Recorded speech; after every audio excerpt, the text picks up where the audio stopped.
Hi friends, have a great day. இன்னைக்கு ஒரு சில விஷயங்கள் உங்களோட ஷேர் பண்ணிக்க போகிறேன். இந்த விஷயங்கள்லாம் இது வரைக்கும் தெரிஞ்சு வச்சுக்கலன்னா கூட லைஃப்பில் கண்டிப்பாக தெரிஞ்சு வச்சுக்கோங்க. ஃபாலோ பண்ண ஸ்டார்ட் பண்ணுங்க. இந்த மாதிரி விஷயங்கள்லாம் தெரிஞ்சு வச்சுக்கிறது மூலமாக வாழ்க்கை இதுதான் அப்படின்றத நம்ம தெரிஞ்சுக்கலாம். அண்ட் ஆல்சோ வாழ்க்கையை எப்படி வாழ்கிறது, வாழ்க்கையை எப்படி ஒரு புரிதலோட இருக்கிறது அப்படின்றதையும் நம்ம தெரிஞ்சு வச்சுக்கலாம். லைஃப்பை இன்னும் கொஞ்சம் பெட்டராக லீட் பண்ணலான்னு வச்சுக்கோங்களேன். அந்த மாதிரியான டிப்ஸ் தான். ஸோ வாங்க இன்னைக்கான வீடியோக்குள்ள போகலாம். Welcome to me and my life. நான் உங்க பிரியா. வீடியோக்குள்ள போகிறதுக்கு முன்னாடி ஒரு சின்ன ரிக்வெஸ்ட். நீங்கள் இந்த வீடியோ பார்த்துட்டு இருக்கும்போது இல்லை பார்த்து முடிக்கும் போது அதில் இருக்க கண்டென்ட் உங்களுக்கு பிடிச்சிருந்ததுன்னா மறக்காம வீடியோக்குள்ள இருக்க லைக் பட்டனை கிளிக் பண்ணிக்கோங்க. அப்படி நீங்கள் கொடுக்க போகிற அந்த குட்டி குட்டி லைக்ஸ் எல்லாமே இன்னும் நல்ல நல்ல கண்டென்ட்ல நான் உங்களோட ஷேர் பண்ணிக்கிறதுக்கு எனக்கு கொஞ்சம் மோட்டிவேட்டிங்காக இருக்கும்.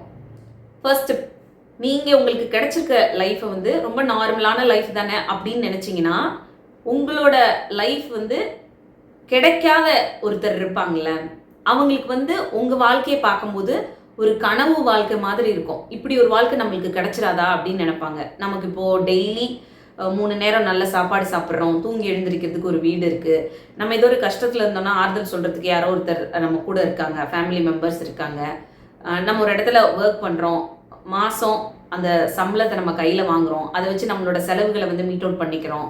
அந்த சம்பளம் நம்மளுக்கு போதுமானதாக இருக்குது இல்லைன்றதெல்லாம் இன்னொரு பட்சம். அதை தாண்டி அந்த சம்பளம் ஒரு வேலை அப்படின்னு ஒன்று இருக்குல்ல, அதுவே எவ்வளோ பெரிய விஷயம்.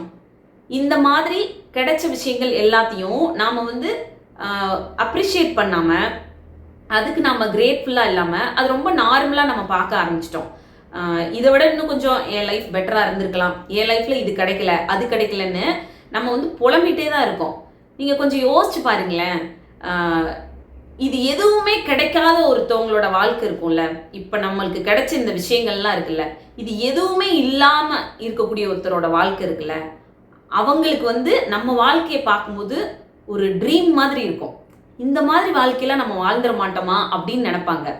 ஸோ எப்பவுமே உங்களுக்கு கிடைச்ச ஒரு வாழ்க்கையை கிரேட்ஃபுல்லாக இருக்கிறதுக்கு பழகிக்கோங்க. தேங்க்ஸ் சொல்லுங்க இயற்கைக்கோ கடவுளுக்கோ. ஏன்னா எத்தனையோ பேருக்கு இந்த வாழ்க்கை கிடைக்காம ஏங்கிட்டு இருக்காங்க. நம்மளுக்கு கடவுள் அதை கொடுத்துருக்காரு, இந்த இயற்கை நம்மளுக்கு கொடுத்துருக்கு அப்படின்னா அதுக்கு ஒவ்வொரு நாளும் நீங்கள் தேங்க்ஃபுல்லாக இருங்க, கிரேட்ஃபுல்லாக இருங்க. லைஃப்பை எப்பவுமே கம்ப்ளைண்ட் பண்ணிக்கிட்டே இருக்காம இருக்க லைஃப்பை ஹாப்பியாக பார்க்க ஆரம்பிங்க. லைஃப் எப்பவும் சந்தோஷமாக இருக்கு. செகண்ட், நம்மளை சுற்றி எப்பவும் ஒரு 10 பேர் இருக்காங்க, ஒரு 10 ஃபேக்கான பீப்புள் இருந்தால் கூட அவங்க இருந்தாங்க அப்படின்னா வெளி உலகத்துக்கு நம்மளை பார்க்கும்போது எனக்கெல்லாம் இவ்வளோ பேர் இருக்காங்க அப்படின்னு காட்டிக்கிறதுக்கு வேணா நல்லா இருக்கும். பட் அந்த 10 பேருமே உங்களுக்கு உண்மை இல்லாதவங்களா இருக்காங்க அப்படின்னா அதனால உங்களோட லைஃபுக்கு என்ன பிரயோஜனம்?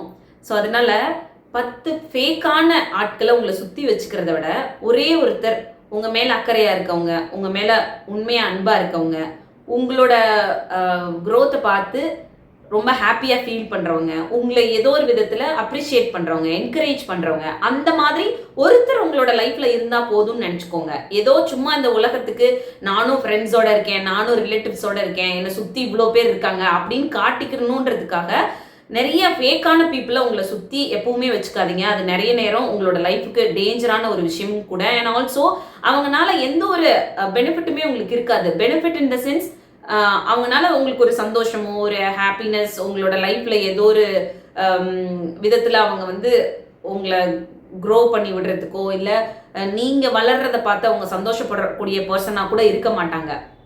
அப்படியான ஆட்கள்லாம் உங்களை சுற்றி வச்சுக்கிட்டு அதனால என்ன உங்களோட லைஃப்ல கிடைக்க போகுது? ஸோ அதனால 10 ஃபேக்கான ஆட்களை உங்களை சுற்றி வச்சுக்கிறத விட ஒரே ஒரு பர்சன் உங்களுக்கு உண்மையாக இருக்கக்கூடிய ஒரு பர்சன் இருந்தாங்க அப்படின்னா லைஃப் அப்போ ஜாலியாக ஹாப்பியாக தான் இருக்கும். தேர்ட், நீங்கள் ஒரு ஃப்ரெண்ட் சர்க்கிளில் இருக்கும்போதோ இல்லை கலீக்ஸோடையோ ஒரு ரிலேட்டிவ்ஸோடையோ ஒரு 10 பேர் உட்காந்துருக்கக்கூடிய இடத்துல அந்த 10 பேரும் கலகலன்னு சிரிக்கணும், ஜாலியாக இருக்கணும் அப்படின்றதுக்காக உங்களுக்கு க்ளோஸாக இருக்கக்கூடிய ஒரு பர்சனை வச்சு காமெடி பண்ணுறது, மாக் பண்ணுறது, இல்லை அவங்கள தாழ்த்தி பேசி அந்த 10 பேரையும் சிரிக்க வைக்கிறது, அந்த இடத்த நான் கலகலன்னு வச்சுக்கிறேன்ற பேரில் இந்த மாதிரியான விஷயங்கள் பண்ணுறது எப்பவுமே நல்ல பிஹேவியரே கிடையாது.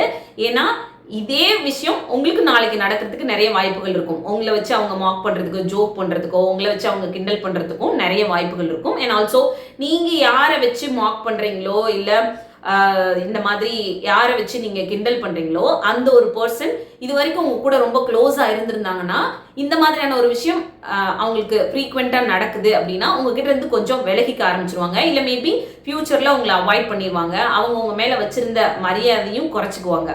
ஸோ அதனால நம்மளை சுத்தி இருக்கவங்க சந்தோஷமா இருக்கணுன்றதுக்காக ஒருத்தரை வச்சு ஹர்ட் பண்ற மாதிரியான ஜோக்கோ ஒருத்தரை வச்சு மார்க் பண்றதோ எப்பவுமே பண்ணாதீங்க. அது எந்த விதத்துலயும் ஒரு நல்ல பிஹேவியர் கிடையாது. இது வரைக்கும் நீங்க அதை பண்ணிட்டு இருந்தீங்கன்னா கூட இனிமேல் சேஞ்ச் பண்ணிக்கோங்க. 4th டிப், நம்ம எவ்வளோதான் பயங்கரமான நாலேஜபிளான பர்சனா இருந்தாலும் சரி, பயங்கர டேலண்டான பர்சனா இருந்தாலும் சரி, நம்ம நிறைய படிச்சிருந்தாலும் சரி, நம்மளோட ஸ்டேட்டஸ் வேற லெவல்ல இருந்தாலும் சரி, நான் சொல்றது ஃபினான்ஷியலி. ஸோ இந்த மாதிரி எந்த ஒரு விஷயம் நம்ம கிட்ட பாசிட்டிவா இருந்தாலும் சரி, நம்மளோட பிஹேவியர் வந்து ஒரு இடத்துல சரியில்லை அப்படின்னா இது எதுவுமே யாருக்குமே கண்ணில் தெரியாது.